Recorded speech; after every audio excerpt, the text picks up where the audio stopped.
Result ಬರ್ಬೇಕಾಗಿತ್ತಲ್ಲ ಇಷ್ಟಕ್ಕೆ. ಬಂದಿದೆ result. ದೇವ್ರೆ, ನಮ್ ಫ್ರೆಂಡ್ಸ್ ಎಲ್ಲ ಪಾಸ್ ಆಗ್ಬಿಟ್ಟಿದ್ದಾರೆ, ನಾನು ಫೇಲ್ ಆಗ್ಬಿಟ್ಟಿದ್ದೀನಿ. ಮನೆಯಲ್ಲಿ ಹೆಂಗ್ ನಮ್ ಮುಖ ತೋರ್ಸೋದು?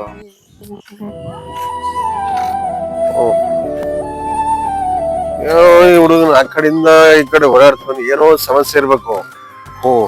ಮೋಸ್ಟ್ಲಿ PUC ರಿಸಲ್ಟ್ ಬಂದಿರ್ಬೇಕು, ಏನೋ ಹೆಚ್ಚು ಕಡಿಮೆ ಏನೋ ಸಮಸ್ಯೆ ಆಗಿದೆ ಗೊತ್ತಿದ ಬಗ್ಗೆ. PUC ಏನೋ ರಿಸಲ್ಟ್ ಬಂದಿರ್ಬೇಕು, ಅದಕ್ಕೆ ಏನೋ ಹೆಚ್ಚು ಕಡಿಮೆ ಆಗಿದೆ. ಏನೋ ಒಂದ್ಸಾರಿ ಮಾತಾಡೋಣ, ಏನ್ ಹೇಳ್ತಾಣ. ಅಬ್ಬಯ್ಯ, ನಿನ್ನೆ ಬಾರಾಯಲ್ಲಿ ಏನಯ್ಯ, ಏನ್ ಸಮಾಚಾರ? ಆವಾಗಿಂದ ಈ ಕಡೆಯಿಂದ ಆ ಕಡೆ ತಿರ್ಗಾಡ್ತಾನೆ ಇದೆಯೇ, ಏನ್ ಸಮಸ್ಯೆ? ಏನೋ ಫೀಲಿಂಗ್ ಅಲ್ಲಿ ಇದೆಯಲ್ಲ, ಏನಾಯ್ತಯ್ಯ ನಿನ್ಗೆ? ರಾಹುಲ್ ಅಂತ, ನಾನು ಸೆಕೆಂಡ್ PUC ಓದ್ತಾ ಇದ್ನೆ. 3 ಸಬ್ಜೆಕ್ಟ್ ಹೊಲ್ಟಾಗವೆ. ನನ್ನ ಜೊತೆಗಿರೋ ಫ್ರೆಂಡ್ಸ್ ಎಲ್ಲ ಪಾಸ್ ಆಗ್ಬಿಟ್ಟಿದ್ದಾರೆ. ಅವ್ರು ಚೆನ್ನಾಗಿ ಓದೋದ್ ಬರ್ತಾ ಇರ್ಲಿಲ್ಲ. ನಮ್ಮಪ್ಪ ನಮ್ಮಮ್ಮ ಎಲ್ಲ ನನ್ ಮೇಲೆ ಆಸೆ ಹಾಕೊಂಡಿದ್ರು. ಹೆಂಗ ಅವ್ರ ಮುಖ ತೋರ್ಸದ್ ನಾನು?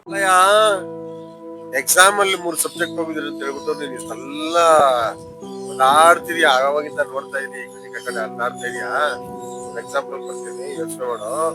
ಒಂದ್ ಮನೆ ಕಟ್ಬೇಕಾದ್ರೆ ಅಷ್ಟೊಂದು ಈಸಿಯಾಗಿ ಆಗಲ್ಲ. ಮೊದಲು ಪಾಯ ಆಗಿರ್ಬೇಕು, ಪಾಯ ಕಟ್ಬೇಕು, ಗೋಡೆ ಹಾಕ್ಬೇಕು, ಏನೋ ಚಾವಣಿ ಹಾಕ್ಬೇಕು. ಆಗ ರೆಡಿ ಆದ್ಮೇಲೆ ನಾವು ಗೃಹಪ್ರವೇಶಕ್ಕೆ ಹೋಗ್ತೀವಿ. ಅದು 1 ವರ್ಷ ಆಗುತ್ತೋ 2 ವರ್ಷ ಆಗುತ್ತೋ ಗೊತ್ತಿಲ್ಲ. ಅದೇ ರೀತಿನೇ ನಿನ್ನ ಜೀವನವನ್ನು ಅಷ್ಟೇನೆ.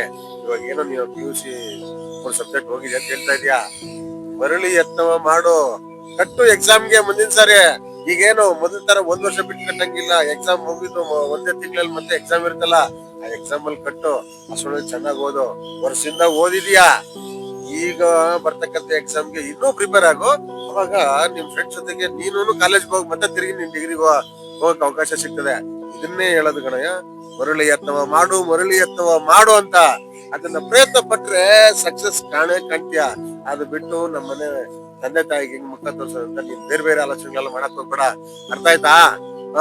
ಮೊದಲು ಮನೆಗೆ ಹೋಗು, ತಂದೆ ತಾಯಿ ಹತ್ರ ಕುತ್ಕೊಂಡು ನೇರವಾಗಿ ಮಾತಾಡಿ ಏನಾಯ್ತು ನನಗೆ ಗೊತ್ತಿಲ್ಲ, ಹಿಂಗ್ ಆಗ್ಬಿಟ್ಟಿದೆ, ನಾನು ಎಕ್ಸಾಮ್ ಕಟ್ತಾ ಇದೀನಿ, ಕಟ್ಬಿಟ್ಟು ನಾನು ಈ ಸರ್ ಪಾಸ್ ಮಾಡೇ ಮಾಡ್ತೀನಿ, ತಿರುಗಿ ಮತ್ತೆ ನನ್ನ ಫ್ರೆಂಡ್ಗಳ ಜೊತೆ ನಾನು ಡಿಗ್ರಿಗೆ ಕಾಲೇಜ್ಗೆ ಹೋಗ್ತೀನಿ ಅಂತ ನಿಮ್ಮ ತಂದೆ ತಾಯಿ ಮುಂದ್ಗಡೆ ಹೇಳೋ, ಅವ್ರಿಗೆ ಕುತ್ಕೊಂಡು ಹೇಳೋ.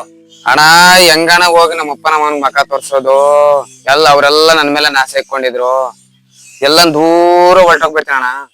ಅಲ್ಲ ದಡ್ಡ, ನೀನೇನೋ 3 ಸಬ್ಜೆಕ್ಟ್ ಹೋಗಿದ್ಯ ಅಂತ ತಲೆ ಮೇಲೆ ಆಕಾಶನೇ ಬಿಟ್ಟಂಗ ಆಡ್ತಿದ್ಯಲ್ಲ, ಅಲ್ಲಿ ನೋಡ ಮುದ್ಕ ಈ ವಯಸ್ಸಲ್ಲಿ ಕೂಡ ಸ್ವಂತ ದುಡಿಮೆಯಿಂದ ಜೀವನ ಮಾಡ್ತಿದ್ದಾನೆ. ಇನ್ನೂ ವಯಸ್ಸಿದೆ. ಅವ್ರ ಮಕ್ಕಳು ಮರಿ ಏನಿದಾರೋ ಹೆಂಗಿದಾರೋ ಏನ್ ಮಾಡ್ತಾರೋ ಯಾರಿಗೂ ಗೊತ್ತಿಲ್ಲ. ಆದ್ರೂ ದುಡಿದು ಸಂಪಾದನೆ ಮಾಡಿ ಈಗಲೂ ಕೂಡ ಜೀವನ ಮಾಡ್ತಿದಾರೆ. ನಿನಗೇನ ಇನ್ನೂ ಚಿಗುರು ಮೀಸೆ ಹುಡುಗ ಇದ್ದಂಗಿದ್ಯಾ? ದಡ್ಡ, ಎಕ್ಸಾಮ್ ತಾನೆ 3 ಸಬ್ಜೆಕ್ಟ್ ನೆಕ್ಸ್ಟ್ ಕಟ್ಬಿಟ್ಟು ಪಾಸ್ ಮಾಡು. ಅದ್ ಬಿಟ್ಕೊಂಡು ನಾನು ಎಲ್ಲಾರು ಹೊಟ್ಟೋಗ್ಬಿಡ್ತೀನಿ ಅಂತಂದ್ರೆ ಏನ್ ಹೇಳ್ಬೇಕಯ್ಯ ನಿನಗೆ ನಾನು? ಏನ್ ಹೇಳು? ಹೇಳುದು ನಿಜ. 3 ಸಬ್ಜೆಕ್ಟ್ ಫೇಲ್ ಆಗಿದ್ದೀನಿ, ಪಾಸ್ ಮಾಡ್ಕೊಂಡು ಮನೆ ನಾನು ಯಾಕೆ ಬಿಟ್ಟು ಹೋಗ್ಬೇಕು?